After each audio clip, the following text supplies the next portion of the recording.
Good morning. I think we're live. I think it's working. So good morning to Talking Cafe this morning. We are in October, 1st of October. Welcome to a new month and welcome back to Talking Cafe in Sedgemoor. My name is Lauren Giddens. I am the team lead for the Sedgemoor Village Agents, and I am joined by one of my fantastic community agents this morning. So we have a really exciting edition of Talking Cafe, and I will introduce Jo and let her tell us what we're going to be talking about this morning. Morning, Julie. Morning, Kieran. Lovely to have you with us this morning. So Jo, welcome, Jo. Thank you so much for putting your big girl pants on and agreeing to come and do a Talking Cafe with me. So Jo, just introduce yourself. You are our specialist community agent in Sedgemoor. I am. Yeah, I'm a community agent with a focus on learning disabilities. Great. So you've been with CCS on a year and a half now. You've done a few different roles, haven't you? And you've kind of, because of your background, found yourself as somebody who's focusing in learning disability. Where did you work before you were with us at CCS, Jo? I worked at the National Autistic Society as the Southwest Region Referrals Coordinator. So I was in sort of charge of coordinating all the new intake and things like that. So yeah, that kept me busy. Perfect. And as part of your focus on LD role, you've been really great at making lots of connections in the community, and we've got some more special guests joining us this morning, haven't we?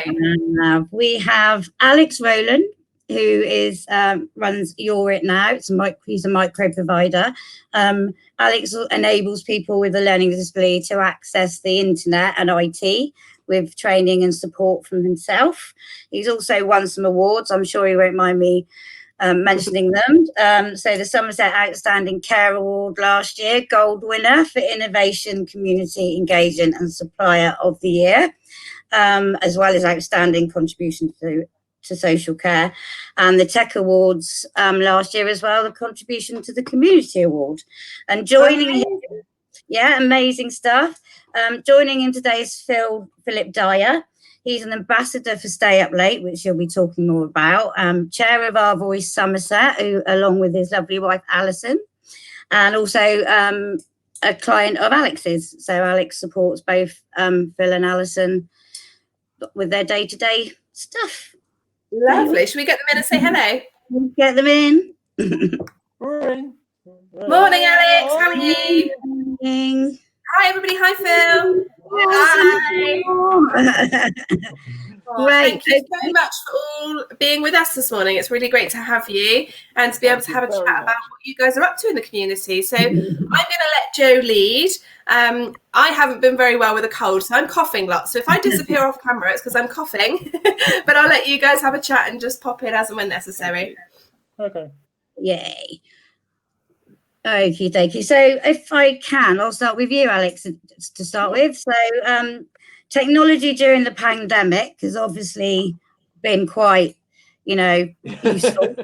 We've all been using platforms we never heard of 8 months ago, Zoom and everything like that. Yeah. What's your experience and what do you think, how do you think tech's played its part, especially at this time?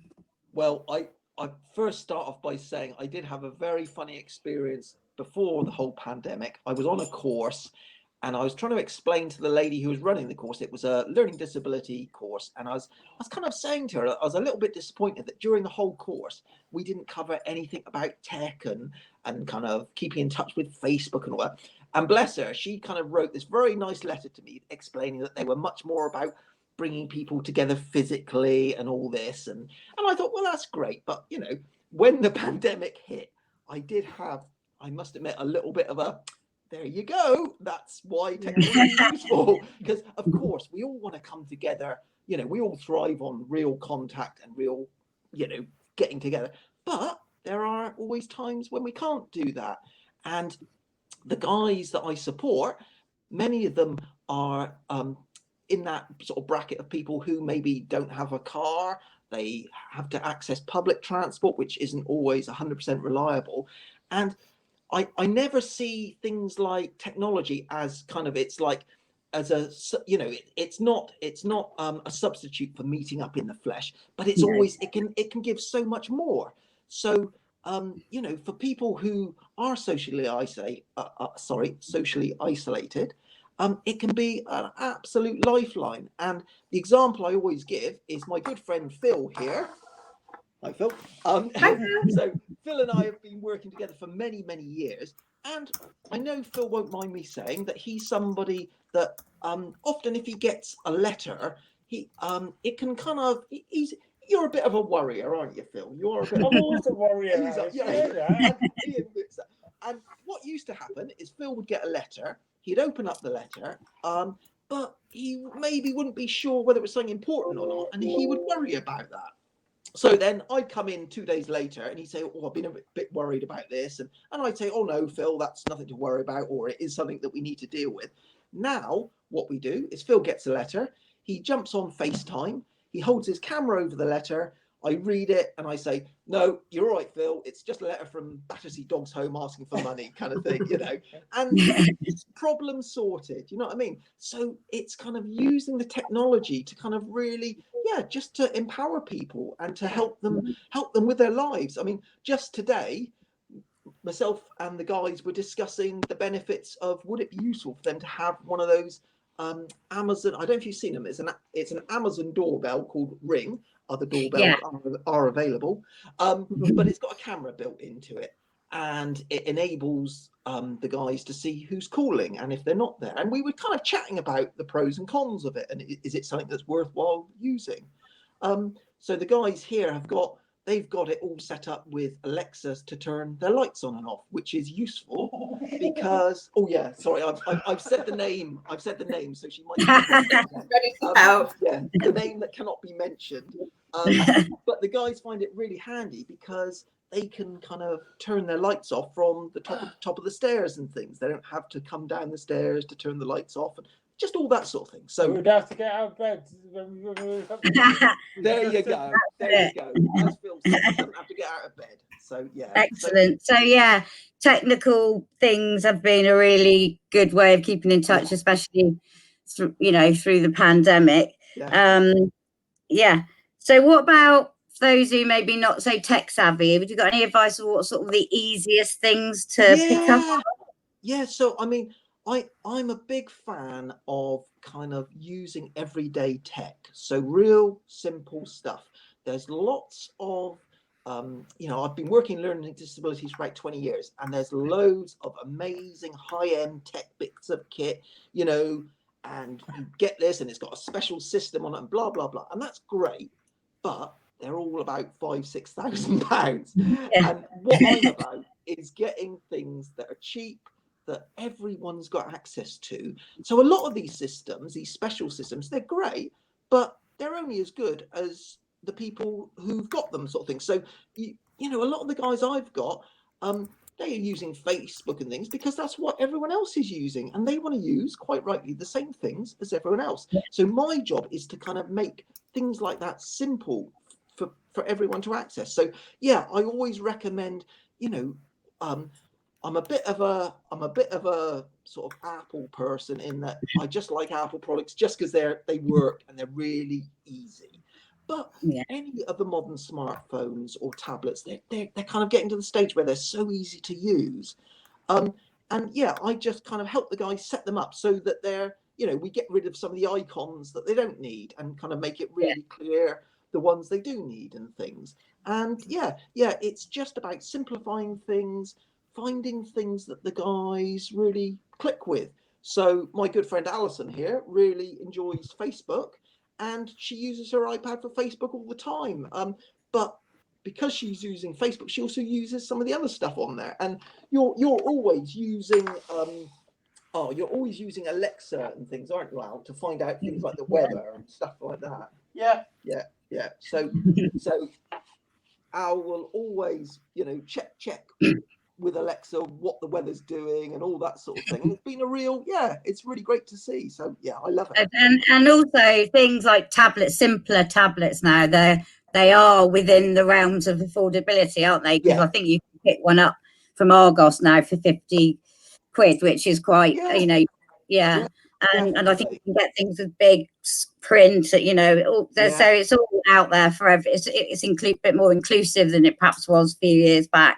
Definitely, there's so much kind of built into the devices now that people often don't know about. So even little buttons that you can activate that will mean that you know, it just makes things simpler. Like you say, the big text thing and all those sorts of stuff. So that's what we're about. Is we're not about reinventing the wheel. We're about using the bits of kit that people have already got. And I very rarely kind of recommend someone to go out and buy a whole new load of kit, because if they've already got, you know, an Android smartphone, that's what we'll work with, you know, and that's my job is to kind of make that accessible. So, Excellent. So now if we could go on to Phil, if you don't mind. What should I mind? There you are. Oh yeah. Brilliant. Thanks for joining us today. Okay. So you're going to talk to us a little bit about Stay Up Late, which you can explain a bit more to us in a minute. Obviously, as concerts and things like that haven't been able to take place, things have probably been a little bit different. But if you can just sort of explain to us sort of what Stay Up Late is to start with, so those of us who don't perhaps know what it is. Well, basically, Stay Up Late is a charity for people with learning disabilities, or learning difficulties, as I like to call it. And it's basically helping them for their life to stay up late instead of going to bed at 9 o'clock when you want to go to bed at 9 o'clock. Yeah. And the aim of it is to support people that want to go to bed at, say, 5 o'clock in the morning, unless they've got to go to work. But I mean, I only go to bed at 11 o'clock these days. That's because I want to go to bed at 11 o'clock. You know.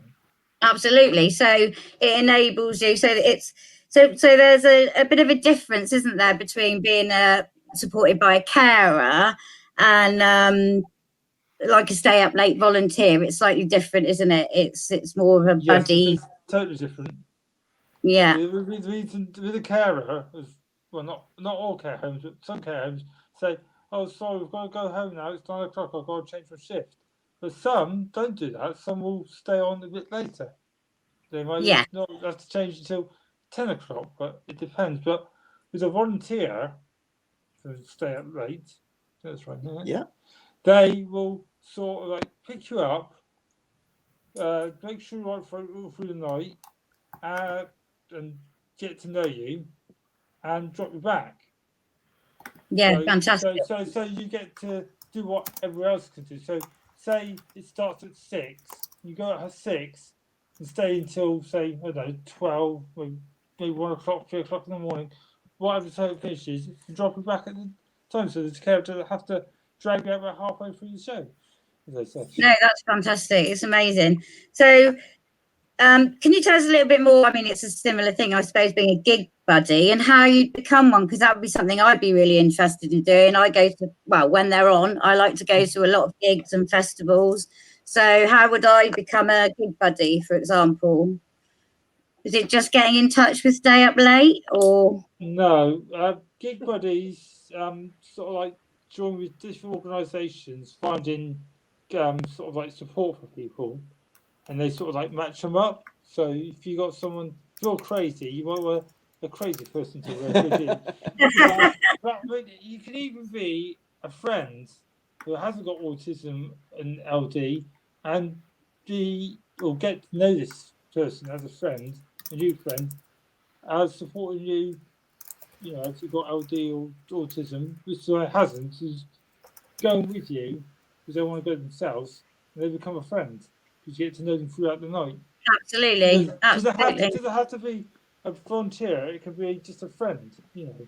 Absolutely. I'm hoping that Lauren's probably going to put some links up to some of these things for us. So you're out there, you want to have a little look. Hannah's on it too. So moving on a bit to some other things that you do, both you and Ali there, you are you're chair people, I believe, of the Speak Up group, Our Voice Somerset. Again, definitely. not running at the moment due to COVID. But what sort of things happen at our voice? Well, Usually. it's a bit like sunset accuracy, if you've ever heard of that. Yeah. It's sort of like speaking up for people that haven't got a voice. And any views they've got, then we sort of like discuss it with the person sort of in charge from Dorset people first. That's right. Yeah. And we speak up for them, and then we take it to the partnership board, which I used to be a chairman when I used to do Sunset Accuracy. And we voice it over there and see if it's possible. If it's possible, then we get back to the group, discuss it with the group, and we go and change it if possible. If possible. Excellent. And again, have you been able to run those in any sort of virtual way over COVID, or maybe thinking about doing that, as it doesn't look like we may be opening up again? Well, I've asked the person in charge if we can do a Zoom meeting, but we've heard back, but it hasn't actually started yet. But it would be good if we can. Hoping it will start Yeah, soon. so Yeah, hoping, yeah. Something that's been sort of looked at. Yeah. Excellent. I Excellent. do another Zoom meeting, or two actually. Because I'm a state aid ambassador, the No Bedtimes, it's their data campaign. I sort of like joined up with them once a fortnight on Zoom. And then tomorrow I've got another one which I joined up with a support group called GR8 Support, and speak to the guys there. So I'm using some Zooms. Yeah. I don't know of. I'm on as well. Yeah, and June, you joined as well. Yeah. Yeah, excellent stuff. So, how have you guys found the whole actual lockdown experience? I know, Phil, that you've made some amazing Lego creations, including a spaceship. I've enjoyed my Lego. But I find it boring as well because I'm not getting back to do what I want to do, which is filming. I want to film. My new zombie film. A zombie film? Humans. So could I explain to Joe a little bit? Yeah, go on. So yeah, Phil's a prolific filmmaker, and he does a lot of work with the Engine Rooms and Somerset Film. And yeah, as we were talking earlier, years ago, the guys made their own film that Phil wrote and directed and everything. But his latest project is a zombie film set in good old Bridgewater. Where else? Bridgewater. I don't know. But yeah, before lockdown, we've been working, and what we've done is I work with, because of doing the technology thing, I attract kind of clients who are into different aspects of technology, and we've picked up a couple of guys who are absolutely amazing. So our friend Tim is like an amazing film editor, and he can do stuff that I'm there to support him, and yet he's the one that's supporting me because I know nothing, and he's doing, oh no, you click on this and do this and then we'll change that, and I'm like, how'd you do that? How did you do that? So when Phil mentioned he wanted to make a zombie film, I said, I've got just the person who can help with the editing. And then we've got another friend who's really good at camera work and stuff. So we're kind of pulling together, like we've got like this little network of kind of 4 or 5 people who, although it's Phil's idea, we're all kind of involved in it. But yeah, and I get to oversee the last decision. Yeah. Phil being the producer gets all the final. Oh. So, yeah. But also we're getting a lot of support with the guys from the Engine Rooms and Somerset Film, and they're so generous with their time and kind of we just turn up and say, look, we want to do this, and they're like, right, well, you might want to think about doing it this way. Well, brilliant. And they're just lovely. So we spend a lot of time at Engine Rooms, but yeah, Phil's getting on all right, but it's just obviously all being put on hold because of good old COVID. Because of COVID. But again, I have to go back to the Lego. I have to go back to the Lego, and I just wondered, is it possible to see that? I will spaceship, or is it talking, Phil? I will go. It's quite amazing. That must have taken you quite a long time to do, Phil. We'll see it in a minute. Yeah, it did take a long time. Some took about 8 weeks, and some took about 2.5 weeks. It's different since the coders come in. I've decided, well, what can I do? So I thought, I Well, like Lego, so I'll go and do some Lego. oh, Alex, reckon, please. It's all to do with Star Wars, and I'm into Star Wars. Got all the films. There is. Apart from the very last There is. one. Yeah. And here is Oh, wow, look at that. that's a new one. That's a new one. I haven't seen that one. That's Yoda. Yeah. Amazing. Amazing. On his Fantastic. bedroom. Excellent.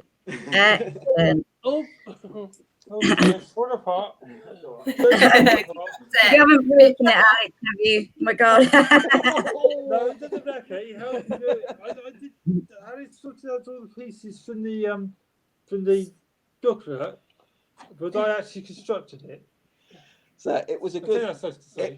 It was a good lockdown project for us, wasn't it, Yeah, it Phil? was. Because took our mind off things, gave us something to kind of focus on. And Yeah, it was good fun. Yeah, very, very good fun.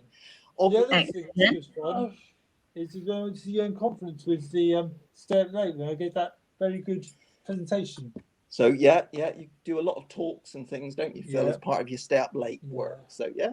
So keeping us busy. Yes, Kept busy. That's great. So did you feel, guys, and maybe that throughout the whole COVID experience and lockdown, there was anything that was missing support-wise? Not from Alex, obviously, but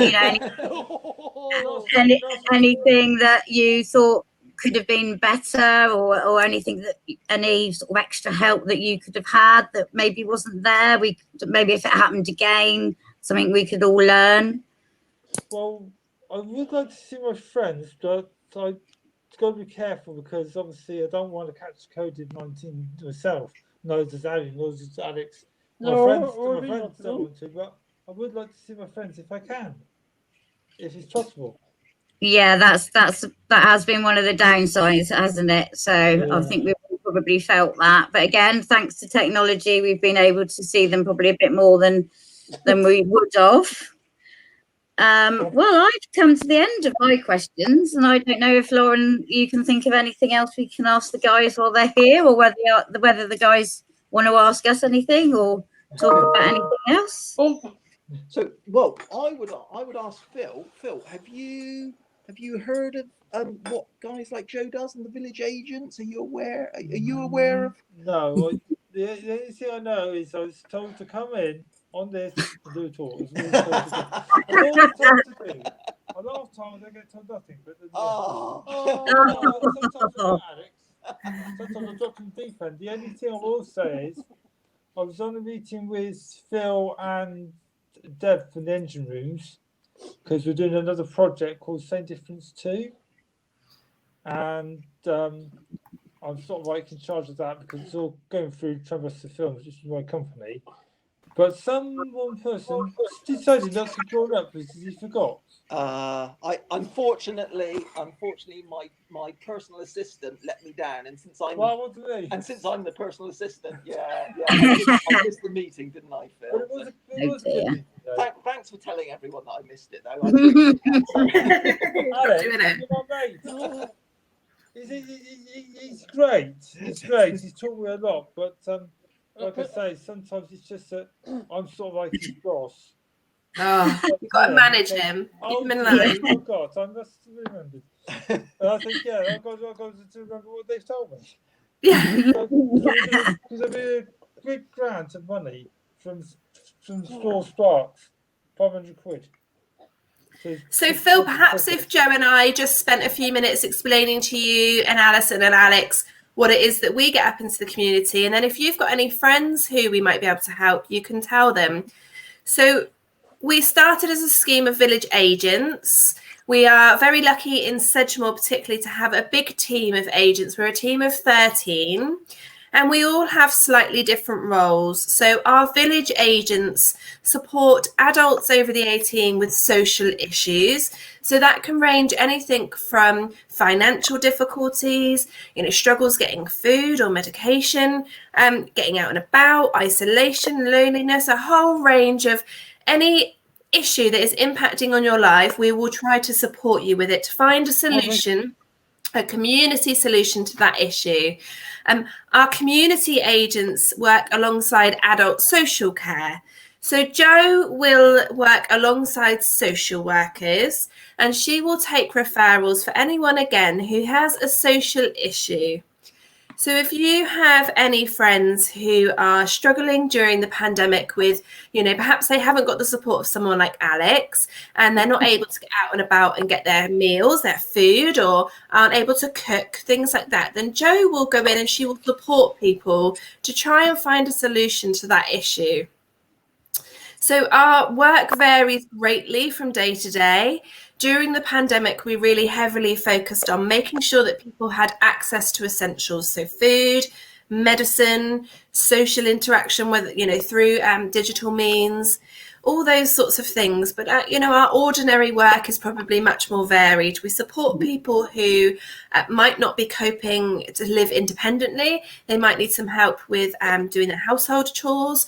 They might need some support to access the community, to find a group that they enjoy. It seems like Phil and Alison, you're very lucky that you have found so many things that you are interested in and so many people that you can socialise with. But there's lots of people probably, especially with LD, that haven't got that circle around them. And it's really Jo's job to try and help them build that social support. Don't know if you've got anything to add to that, Jo? No, I think that's quite... Covered it? Does that cover a little bit, Phil, about what we do? And I don't know if you ever attended one of our talking cafes in person. We used to open on a Thursday at Bridgewater Arts Centre.